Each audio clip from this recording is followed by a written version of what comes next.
Alors, salam alaikum. Now, on a de thérapie. Bonjour à toutes et à tous. Mes Partagez le live, mettez le cœur.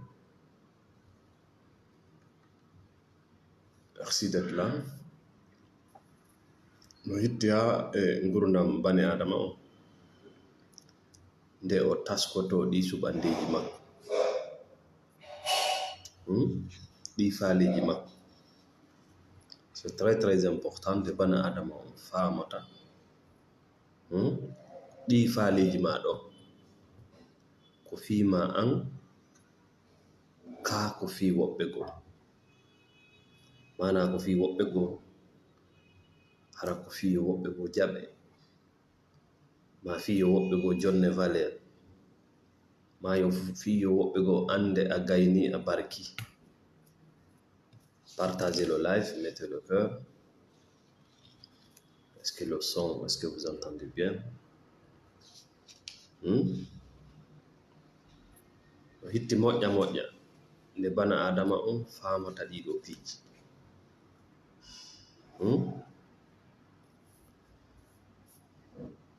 ɓay ɗum ɗo no addana bana adama nawnaje kulol, nawnaje tikkere, nawnaje suno, nawnaje mettuɗe ñawdude ka gurdam ma. Voilà, si vous m'entendez bien, faites-moi le savoir. Actuellement, partagez le live, mettez le cœur.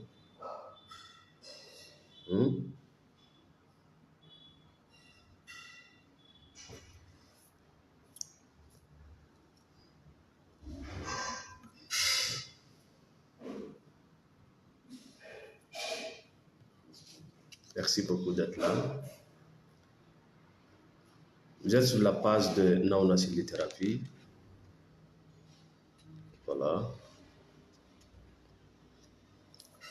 Yewtere men nde hande goni yiɗade ko nde bana adama. Merci Amadou Diallo. Est-ce que le son, est-ce que vous m'entendez bien? Des fois j'ai un problème de son.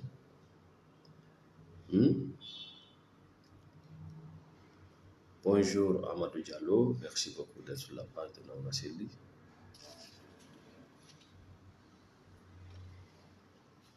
Kenenta si duuɓi ɗi ŋewti nokku goo e laawol ɗaɓɓere jawdi, laawol aventure, laawol gandal, laawol sooda piiji naada, sooda darna, sooda hollito. No hitti kenen haa ka jooɗota waɗa ko wiyete kon taskagol analyse, ƴewitoɗa ɗi suɓandeji ma e ɗi faaleji ma. Wota yejjutu ko an woni ko faala, ko an woni ko woni suɓaade. Joni noon ɗi suɓandeji ma ɗo ko fiima an wonɗa waɗirde, ka ko fiyo woɓɓe goo jaɓe. Fiyon ɗum si a wawaɗi ƴewitade nde toɓɓere ɗo ko ɓuri e yawude ka gurdam ma, no woodi ko habbe ma ko tawata ko nawnaje mettuɗe ñawnude. Tawɗe buy hande no dogude e labdaneji, no dogude hakkunde bile moto programme ko baatiri e ñawoje ɓe rongu faamude gurdam maɓɓe ɗen ka arande lawol. Merci, partagez le live. Est-ce que le son est là? Merci beaucoup.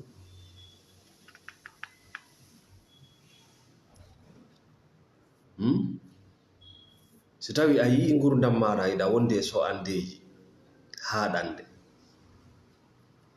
an ko a neɗɗo haaɗuɗo bal a anda hay ko wonma haaɗinde. Merci Thierno Saydou Diallo. Andinelan si tawi iɗon nanude hawan on ɗon ko laaɓi, partagez le live. Merci. Merci beaucoup.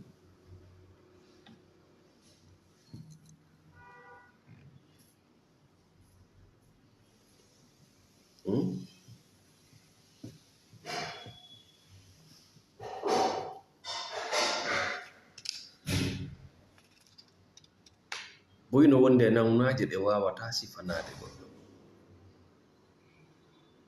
Andu tuma kala haaɗuɗa ida duwa yiltade ɗaɓɓita ɗaɗi mum ɗi wona konngol ngol o tigi yewtuma ngol dañƴande wona ko o tigi waɗuma kon hande si tawi tun an hiɗa haaɗi. Merci Maimouna Ba, merci Kiso, merci beaucoup. Est-ce que vous m'entendez bien? Faites-moi savoir.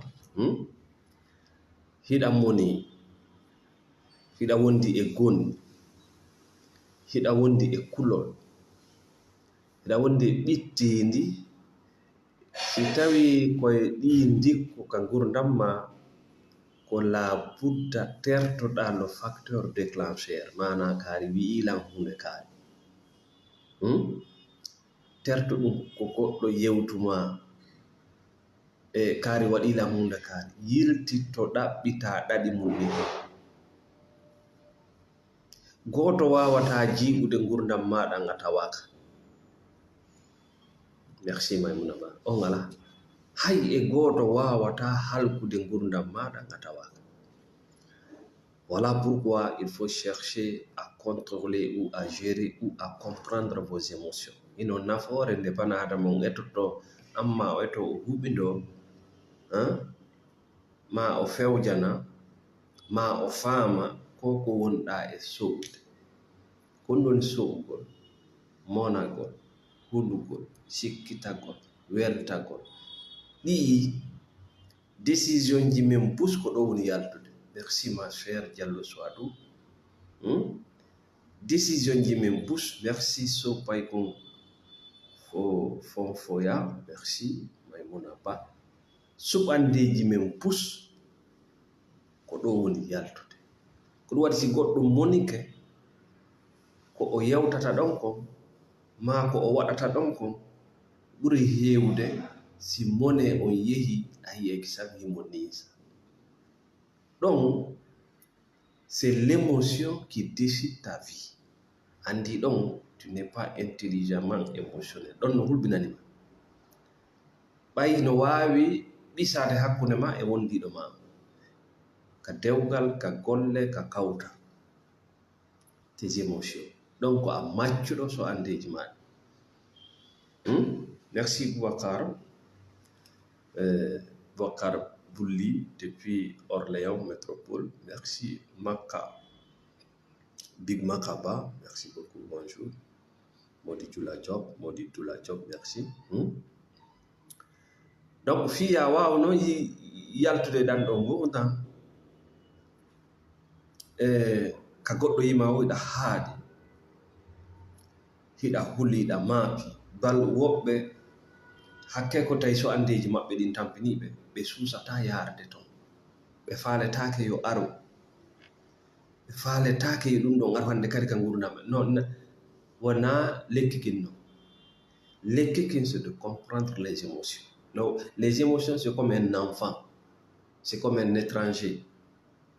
Si bobo no yewtudema Allah walle fama ko wonuma yewtude ko sina ɗum o sakkitorto tappugol ko ɗum wonma hewtinde ka mocco parce que les émotions sont en train maintenant de te frapper. Émotion ji ɗi joni no piwdema noddu ɗum kala ko nodduɗa ɗon ko jinna ko ñanne ko bile ko wasu ça c'est le religieux parce que kanko mo marani inde kala hunde nde o wawata famude. Partagez le live, mettez les gars. Donc honto ɗaɓɓitata lekkiki. Merci ma chère Oussainatou. Ko honto ɗaɓɓitata lekkiki ko wiyete ko root cause, les racines. Dogugol ɓawo docteur na ɗum dikkinayma ko wigol docteur jo ene ko honɗum mi waɗata mi acca argol ka maɗo ɓay non o yiɗa ya sahi ɓe mo fala ya aro o wajotako ma ɗum. Voilà, courant ji men ɗin yehi kadi c'est ça.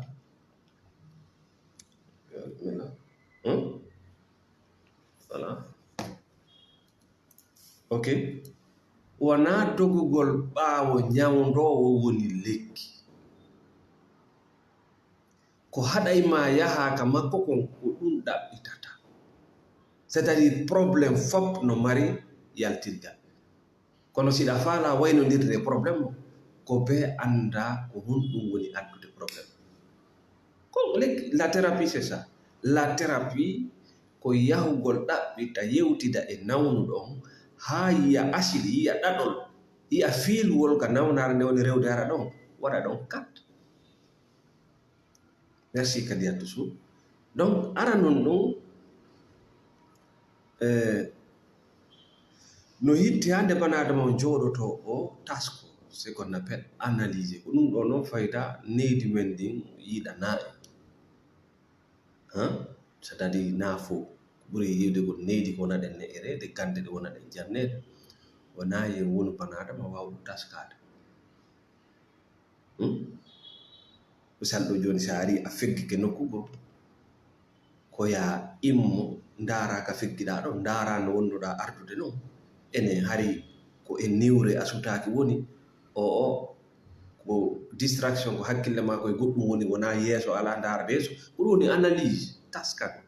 Amma non ko ɓe falanama si a feggi ka yani ko Allah muuyi wona hayya yeƴƴito ndara ko an woni gomɗin ɗon ko Allah muuyi bon heɓeteno mais sifa ɗum kadi no habbima yeeso ko ɗum waɗi si Allah yini tasko sifa nden feggande kadi no habbima yeeso no wayi wa jeu vidéo sa famali étape ara noon ɓe naɓatama kadi ko ɗon fillitoto kadi. Donc ya yeƴƴito ndara ko honno waɗi ha mi feggi go'o mi ala no ndarde yeeso an mi ala ndarde ley koyɗe am o har no niɓɓiti mi ala no ndarde yeeso an fuɗɗoɗa ndarde ley koyɗe ma o no niɓɓiti ɗaɓɓa daygu ko jogoɗa automatiquement a fottoyay joni sifa nden jullere sifa nden hayre yeeso ma. Donc ɗum ɗon diwinte on sonjaɗo. C'est comme ça il faut vivre ko ɗan ɗon gurdam Allah taguɗo man woni ko falana mais yimɓe ɓe falanako man fes par ce que si a fuɗɗike tum miijitagol sa fuɗɗike tum taskagol a accay wullitagol ka accuɗa wullitagol e maɓɓe wo ko honno ɓe wuurirta iɗa andi ko njelo wuuri sabandema ko yimɓe on wullitade ko gurdam maɓɓe ɗam fof ko malheur ma on ko soñƴa mocco karamgo baatini moƴƴintinayi ɓe penale waɗay ɓe secours tama ɓen ɓeɗo fof ko wullango ma ngon y a même des ONG dans ça wullango ma ngon woni ɓe wurnude. Ils ne sont pas là pour te sauver, ils sont là juste pour te créer d'autres problèmes. Goto arata ñawda temmere mande andu ko an ko e mande woni na e goɗɗo. Elaji Sow, Gando Ba, Sannu, Oumou Hawa, Yatou Sow, bonjour, merci beaucoup. Donc lekki kin j'ai accompagné beaucoup de personnes ko ɗo men yahata min e client ji am ɓenna bo hiɗa haaɗi hiɗa moni hiɗa wondi e gonni hiɗa ɗuuɗi wullitagol ko hay biyoy taw koy vraiment c'est facile à résoudre ko be wulla ko be dérange yimɓe ko be nodda biro ma la ɗana yimɓe ma ɓe ngala fawtade weltiɓe ma ɓe ronki ko honto probléme ma o ko ɗo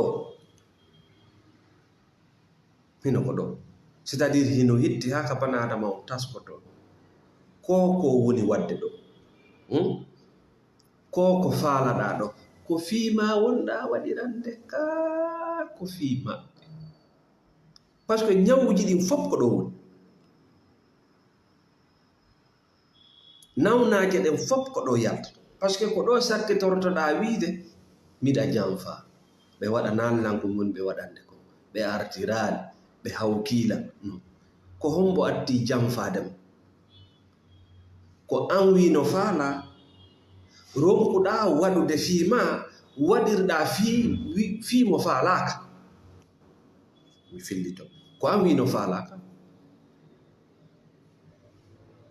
misal diina ko an wino faala Allah waɗir fi hoore ma misal ɗo joni sa darni juulirde ka hakkille ma ko fi Allah waɗirɗa mais en réalité ko fi ma waɗirɗa si tawi ko fi ma waɗirɗa a wullitota ko ɓay goɗɗo no ari juuɗi ka juulirde to hiwraki par ce que iɗa andi ko fi ma waɗirɗa na fi makko kala mo wallata ka hoore leydi ɗo kala mo waɗanta si a ndaari ko fima tu n'as plus de problème, tu vas plus te plaindre parce que ndeɗa waɗana goɗɗo hara a waɗanino hoore ma ha yoni. ƴetten ɗo joni misal ko honno goɗɗo duwa wallirde aɗen ɗo pratique ko honno goɗɗo duwa wallirde aduna woɓɓe ko ino o weero ɗo tawi o weero ɗo ka joni ƴetten misal mo wonɗa wallude o kanko ni kanko kadi imo hatojini e waɗanede c'est pas mal Allah no yiɗi balla mais si an mo wonɗa waɗan ɗo joni ƴetten misal par ce que ɗon metta famde seeɗa ƴetten gobloyi ɗiɗoy o won ko nandi joni ƴetten koye ɗo ɗiɗi ko anni ko wonɗa wallude on joni kanko ko o vidde hunde ala nder ga an no sintude mais tuma kala sinti waɗani wayla nder ga tuma kala sinti ga wayla nder ga ko ni janniraɗa balla nani waldirde par ce que ara ñande go ko oɗo ko ngewa ko ma ko ngara ɓeeɓi kanko o ekkitaka waɗugol ni o wawata wadde ni wona kanko kadi landima ya waɗu ni c'est pas obligatoire quand tu aides les gens c'est pas obligatoire ɓe wallu ko an woni moƴƴo on kamɓe wonaɓe ɗum ko ɗum famata non wona ni duwa ɗon ɓay mo faala wallede ko be o jaɓa ko an woni dow ko kanko on ley ko ɗum waɗi si Allah wi'e ko jungo wontirgo dow ngol o yiɗi ɓuri jungo wongo ley ko julɗo tiiɗuɗon o yiɗi di julɗo dow ɗo o ɓuri yiɗude mo yiɗɓe ɓe fof kono o ɓuri e yiɗude joni noon position d'être c'est comme ça koyo walleteɗon jaɓu on fotata o wona ley an wona dow joni noon so woni ley an a woni dow koya accu koyo wonu ɗon o muñño ɓay ko ballal o faala tuma binu tuma ga heewi wo ko iwata ga kon sinta aranamo c'est comme ça il faut aider dari ko luttata ko joni facture ji ma ɗi suudu korto garta a yoɓi ñamete e koddu on tuma noon tu es satisfait on tuma noon fuɗɗo iwde ɗo ara ila araga andi o ɗo si o artiri alhamdulillah si o artirani ko a heewu donc ça c'est juste pratique spirituelle fi on faamu honno wallirde ko ni wallirde par ce que an wallowo on ina dowa wallude yimɓe ɓuri si tawi noon an a maayi law par ce que a wata wallude goɗɗo goɗɗum ngalaga joni noon on feppi a waɗi joni noon hunde artaɗo wiyete burnout batterie ma nde landi ala charge o joni awa siɗa o duwano wallude yimɓe temedere nder gurdam maɗa yimɓe wuɗure nder ngol ko goto petto walluɗa lannuɗa a waruma on ɗon o woni ñannejo ma mais si tawi ko ni sikke ala tuma kala ɗo heewi si sintiga si kanko kadi o heewi mo wawi dirtude ok goɗɗo go kadi ɓatto si on noon kadi heewi on noon kadi no wawi dirtu tu peux aider plusieurs personnes ɗum la multiplication tu te duplique ko ɗum a yeey ɗo e nder galle tawa ko aade goto pet mari mo wacca hoore makko mo piya becce ko nagge par ce que ɓe warete joni an tun ko an tun woni marɗo e nder galle in sa heeɓi probléme ko mbo wallay sa perdi an ko mbo wallay tawa ko sifa ɗan gurdan ɗan mi holluma ɗo ko wiyete gurdan lampu gerto ko neɗɗo c'est à dire ko ko komi haalanma ɗo faaleji makko ɗin fof e piiji ɗi o waɗata ɗin fof fayda wo naafi makko ko fiyo woɓɓe goo jaɓu woɓɓe wurina ko ɓe sikkude giggol ko jonnugol ɗum jonna ko mari e ko mara ɗiɗa won jogi carte crédit ji no retira buuɗi no ñaama buuɗi ko golla naan mais c'est grave ndeɗo noon nawnare par ce que bane adama ɗuuɗa yoɓirde moƴƴere windu bane adama ɗuuɗa yoɓirde moƴƴere no woodi noon waɗay ɗum ko noon duwira mais ɗuuɗa joni noon a yiya noon woto ɓanadama o yalti e déception ji yiyama noon e nawnaje ko ɗen nawnaje wiyete rage colère hiɗa wondi e mudi ma hiɗa wondi e patron ma himo eso ɗum himo eso terto wona yewtere ko yewtuɗa ko ɗa wondi e sonnajo ma himo fiidi ɗum himo fiidi wona an wona nden yewtere feƴƴude hakkunde mo na ɗum ça c'est juste le facteur déclencheur c'est à dire ko ɗum ɗon huɓɓini yiite ngen essence on himo wondi e mum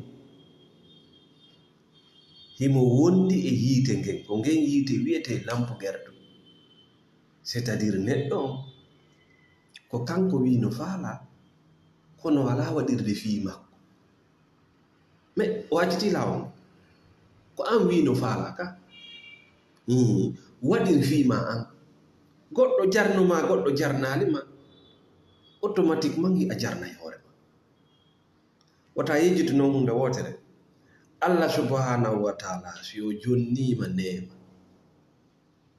si o jonnima ko wiyete kon neema si on neema batte makko yiyaka e ma si a yiltitike e makko ko lette o jonnay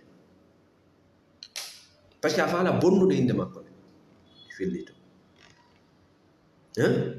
si Allah jonnima neema ko be batte neema o yiyo e ma noy si a pentirama si pentire on yiyaka pentire on si ari o lesete o pentire no gasa o inna ko woni ɗo kon kella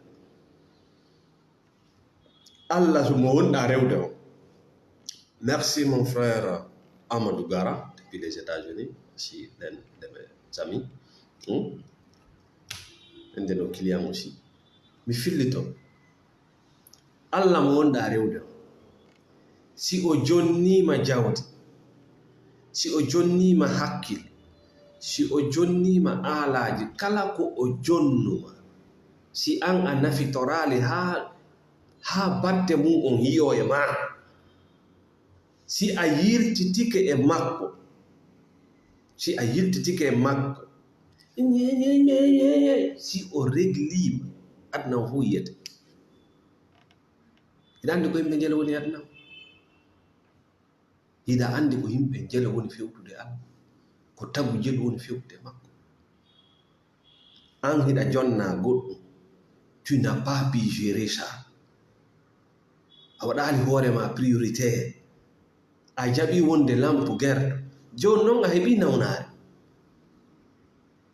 goɗɗo yima woyɗa moni hiɗa haaɗi hiɗa fiidi ça va affecter tes relations. Voici la place de la thérapie parce que sa naati e dewgal ko probléme sa naati e gollidal ko probléme na dewgal ngal woni probléme ko hiɗa ardi e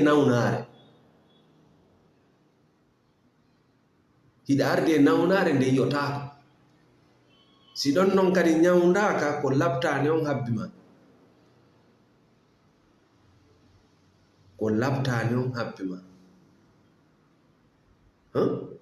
si labtani on kadi réglima ɓen ɗon kadi ko sakkitorta ɓooƴe maɗen e heyre maɗen amma le produit chimique c'est pas pour le corps si ɗuuɗi tum bonnay gurdam ma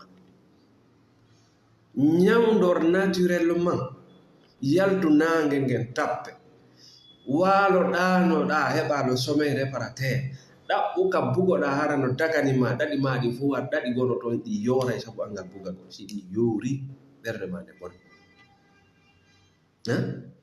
ɗaɓɓu ka weltoɗa ɓandu ma no hatojini e hormone ji de plaisir ɗaɓɓu ka weltoɗa yaltu kenen fontoɗa yewtudu e welayɓe ma kori o aduna na miɗa faala ɓe wi'i ɓe maaki aduna wona ɗum.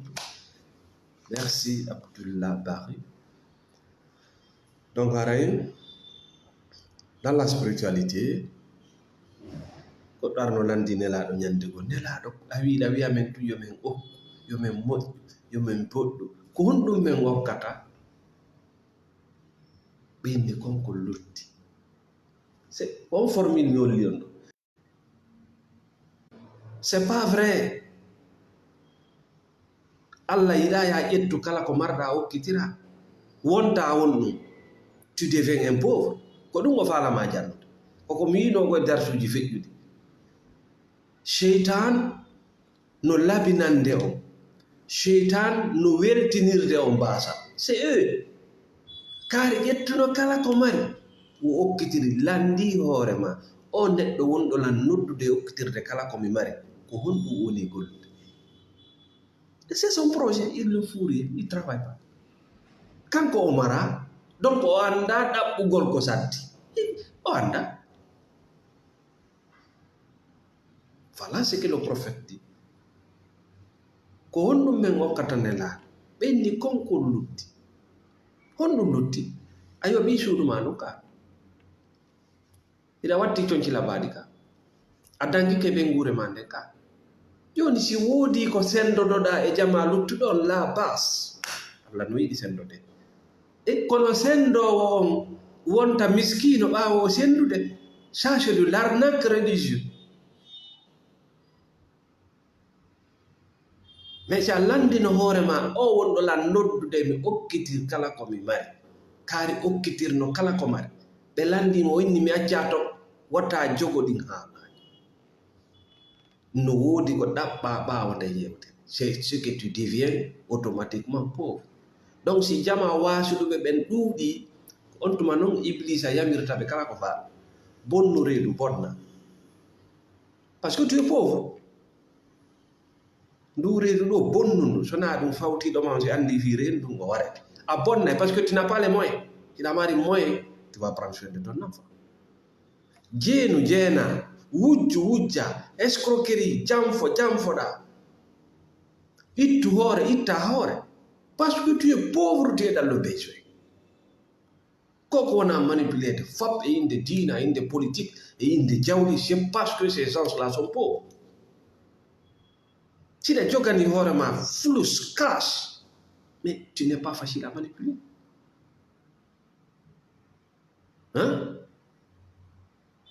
Ko honde tuma hulata joma suudu, ko tuma tayga ga makko on wala. Sina ɗum kanko e suudu makko o ƴakkay, tu s'en fiche de ça. Ko honde tuma hulata joma euro, joma dollar, ko tuma tay ko kanko addatadi, tayda jogandi hoore ma. Bon Dieu bon sang. Kori yaltu ka ɗaaniɗa ɗo. Donc aray no hitti ha nde waɗata analyse personnel, ko komi woni wadde ɗo ko fi am min ka ko fi yo yimɓe ɓen jaɓa. Si tawi ko yo yimɓe ɓen jaɓe ko kulol wonma waɗinde ino nawnare habbidema nde nawnare no doginde yimɓe buy, nawnare tikkere, nawnare ande, suno, maapunde e haɗande. Tuma kala haɗuɗa ɓanndu ma ndu moƴƴinay ko wiyete tooke, hibba ka nder ƴiiƴam ma, sikka hiɗa e guerre mondial, tawa noon gere ala, gere fuu so ala, kono noon gere no e nder ma. Ɓe innayɗa gere a ronka famde ko gere hombo, sikka ko goɗɗo jooɗi nokku go windi goɗɗum tafi sorni ka ley ɗum fof ko peppare, goto jogaki ngurdam maɗa fof ko penaɗo.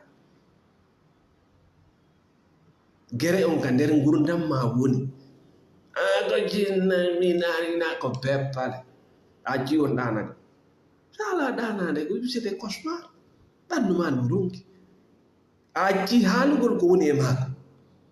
Joni noon ƴetten ces émotions désagréables, ces émotions ou bien négatives, ɗi so andeji taw ɗi wela, jogitagol ɗi ha neeɓa no hulɓini. Ala feere so ande nden nde aray e ma, mais hiɗa mari feere hoolagol so ande nde, jogagol nde ma accita. Ala feere a hulay, mi hulay. Kono jogagol ha on ɗum ɗon ko an suɓi. Bemma no waɗuma, nene ma waɗunola, kawa no waɗi, hey, sa inni an goɗɗo toñatama kadna ɗo, iwɗo eɓatama won iwɗo par ce que neɗɗo ko toño, ko ya ndaaru ko tooñe honde wawata wurdude e mum, e ko tooñe honde tawde a wawata wurdude e mum, c'est tout. Yaltu e on moyŋay victime mentality,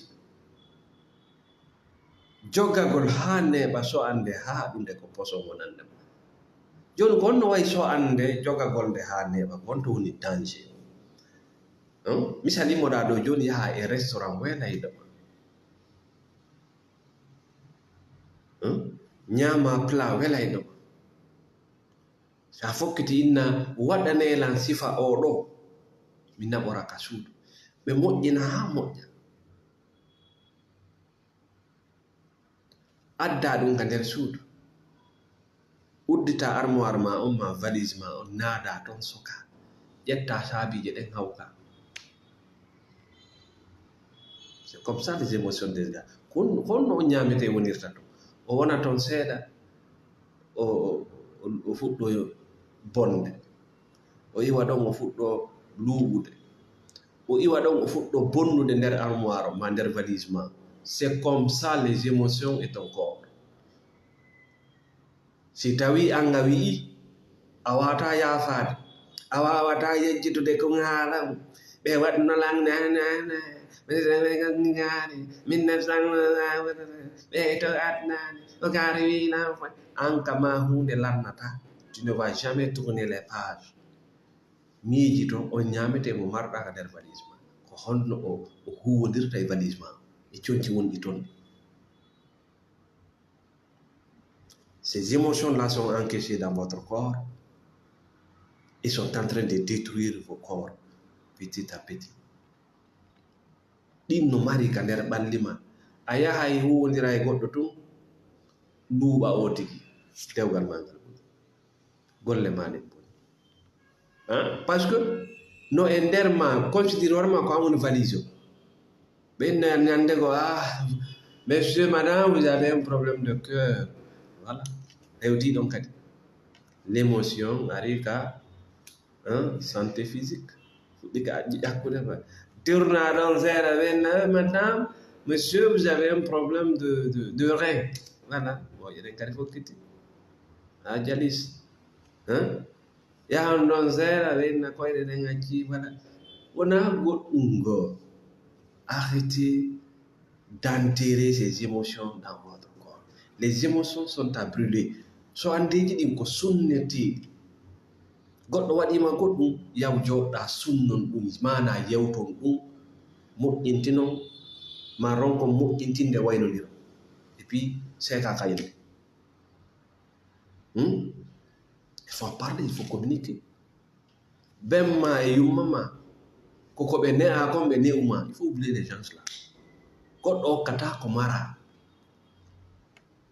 ko waylugol ma wona gandal kelɗugal wona métier kelɗuɗo heɓuɗa kono ko ya wonu barkinɗo ɓuri aduna fuu, c'est à dire ko ɓe rema e ma eɓe habbi soñugol parce que se compare aux gens. Iɓe suti hajja kaari ɓiɓɓe makko ɓe alaji hajja kaari e ɓiɗɗo kaari ɗa hande no ne'iri ɓiɗɗo mum. Ils ont dépensé, ils ont donné. Ɓiɗɗo ma o ganna rien obtenu sona penale ñande o gari ñami kaari ko sifa ɗen penale an ɓiɗɗo ma on heɓi yawgol humo yimɓe.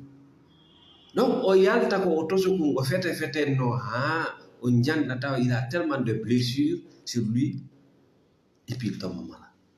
Payle buy no feeti hande en Occident, payle bus no feeti yimɓe maɓɓe no jooɗi ɗo anda ko onon feetiniɓe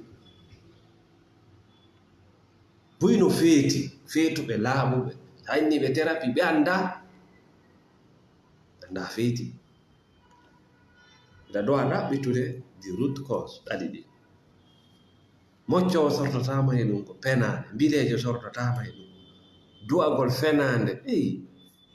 Min nima si Allah waɗanima nema si batte mum yiyaka, batte mum yiyama e woɓɓe goo, batte mum yiyama nokkugo yiyaka e ma an, il va te frapper. Ko ɗum woni inna jabila shadidi lette hande no muusi wona wigo alhamdulillahi tun woni chakar. Batte mum on yo yi o sino il va te régler. Si boss joma jonnima golle imo yoɓudema très bien ɓenguma ari ɗon wi no weela ɓiɓɓe ma ɓe wi no weela o anday ko goɗɗo wonma ko goɗɗo nokku wonɗaɗi dépense mais il va te frapper. ɓay an golle ɗen avec tout ton salaire, avec tous ces bénéfices là an giɗa weela ɓengure ma nden no weela il faut partir. Merci ma chère Idjatou Niane. Merci Diallo Daoud. Merci. Donc haray asili mum on ko ɗo. Sa yawi famude fi ɗo haray an e labtane on ala yiidude sona kene mocco ɗum ko andi ɗum a yarata to bile yiyatama ñawoje a tawetake to par ce que là hiɗa wuuri e domaine moƴƴo dikkinayi ɗo bana adama automatiquement haray ñande o hiɗa yiide ko laaɓi sa fuɗɗike noon yiide ko laaɓi ko ɗon ɓeydotoɗa ka gurdam ma ka projet ji ma. Tu ne peux pas avancer, tu ne peux pas te développer dans les ténèbres, dans la colère. Awa ta ɓeyda on yiɗa haaƴa mo fonduɗa client jo yiiɗoma o faltake ma yiwtu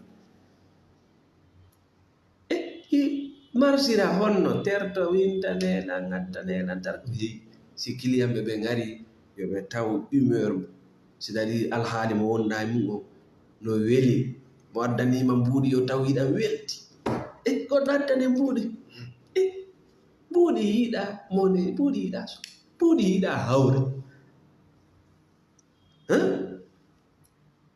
service client ma o c'est zéro. Winda nela yawa nela kodi sa yaltale dina penade a iwday ga e jahannama yahange jaɓɓoma may ko ɓuri hewde kon noon si bane adama on hande kadi waɗugol makko piiji suɓagol makko piiji wona fi makko ko fi yimɓe ɓe ko honɗum heɓatamo ka yiɗamo hande kadi himo eto heƴugol ka o heƴata o waɗa kala ko o waawi kala ko o mari fi yo heƴu nokkure ka o heƴata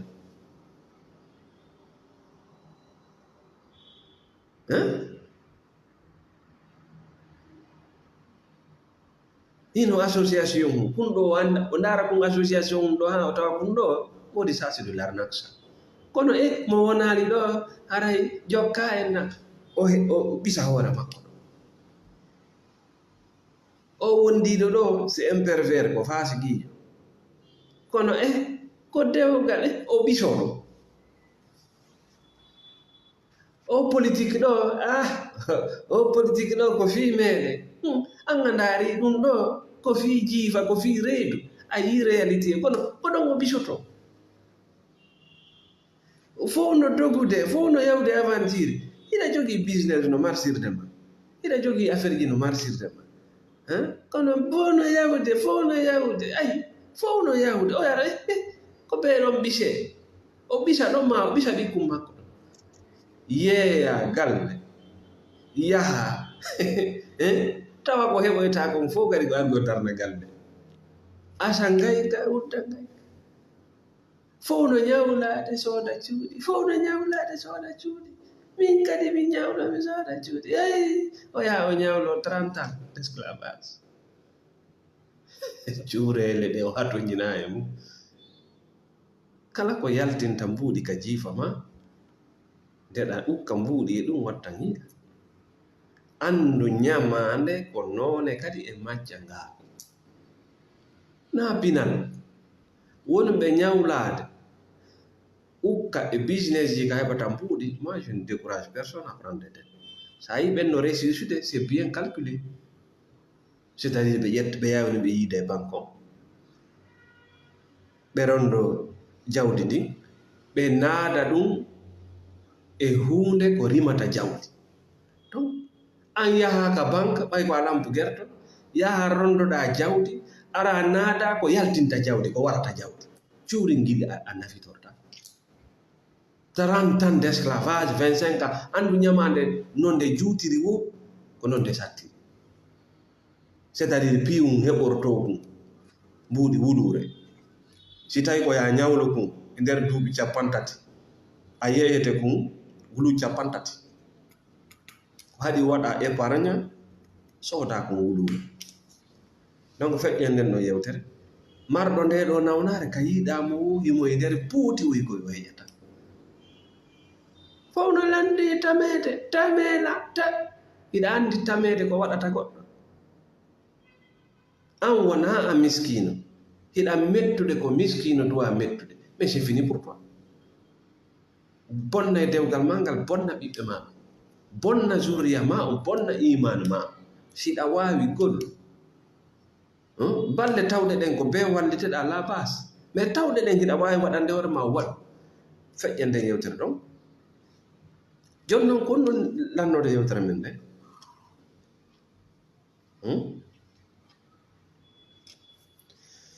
Allah mo wonɗa rewde o wiɗo ya juulu horu ittu zakka yaw comment dirais yaw makka on sa etaki faama ko honno Allah woni huwodirde ma le religieux va te tuer honno won ɗum Allah kanko o jonnatama ko faalaɗa par ce que an e makko on haldali kaka faaleji ma golloto faaleji ma buyno toon si Allah jonnunoma ɗin hanno halkike. Dieu ne travaille pas avec toi dans tes vies. Allah huwondirta e ma ka faaleji ma ɗin non il n'est pas là. Si tawno ko ɗum hanno a maayino par ce que goɗɗo faala ya maayi goɗɗo du'ade fewnuɗo ni ya perdu ko jogiɗa donc si Allah waɗnalma faaleji ma ɗin ta mono kono honno Allah kanko gollirta o jonnete ko hato jinɗa ɗon fiya ƴettu ɗum ɗon yahna faaleji maɗi mi fillito o jonnete kala aala. Voici comment Dieu travaille. Harana Allah fenandejo parce que Allah fenandejo no wodi hiɗa juula ɗo hara ko Allah fenandejo wonɗa juulan parce que ko fiɓuɗa ga kon Allah suti ko hooliɗa ga kon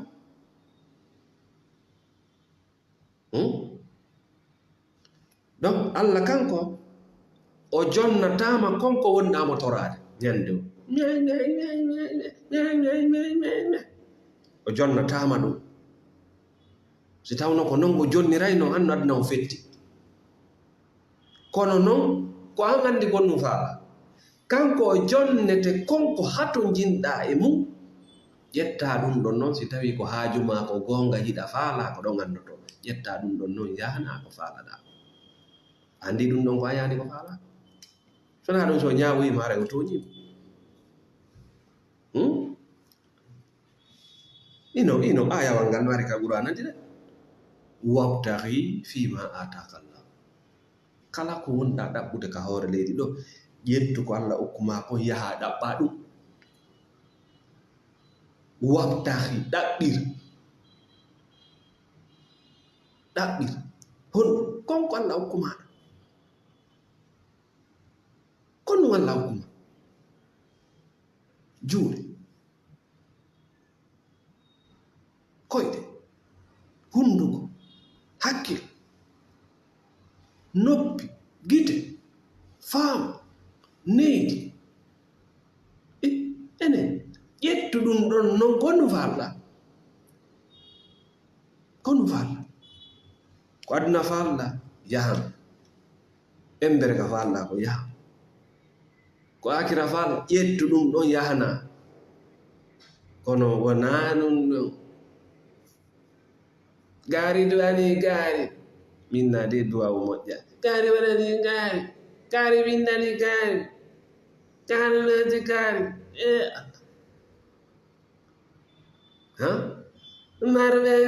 marɓe mon laaɓanani on marɓe laaɓanani goɗɗo noddana ñande wa mi humpitike gundo alajji kaari humpitike gundo makko minna alhamdulillah walla min kadi mi henno to wi ko suratul kaf min acci hakke suratul kaf waɗi on gundo makko ɗum o wirdoto minne ha ko ha ɗo gardude minni an a jangi suratul kafi a firi ko won ton ko non ko gundo alaji kaari minne alaji kaari fenanima o fenanima yirtito kadi inna alajji en o inna na wona ɗi gundoji ɗon men faala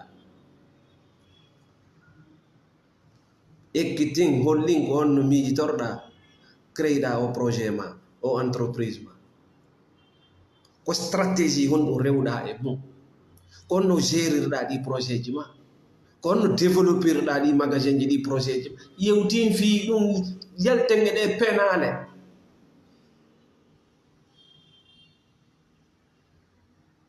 c'est du mensonge ɓay noon ko o fena tawi ko ɗum kaka needi makko o wiyama kanko tun yo on barkinɗo ka galde ka hoɗo ka leñol kanko tun barkinɗo fop yo artoromo ko ñaama o fus a yi gando ka men goɗɗo no ɓuri mo gandal e duɗal a yi ɗo duɗal ko ɗo woni gando a yi goɗɗo no ɓuri mo ɗo a yiyata c'est toujours chez lui kanko tun andi a yi marɗo jawdi goɗɗo no ɓuri mo ka fami ton ko ka needi waɗa ko ɓe ɗaɓɓirta jawdi ko ɓe ɓuru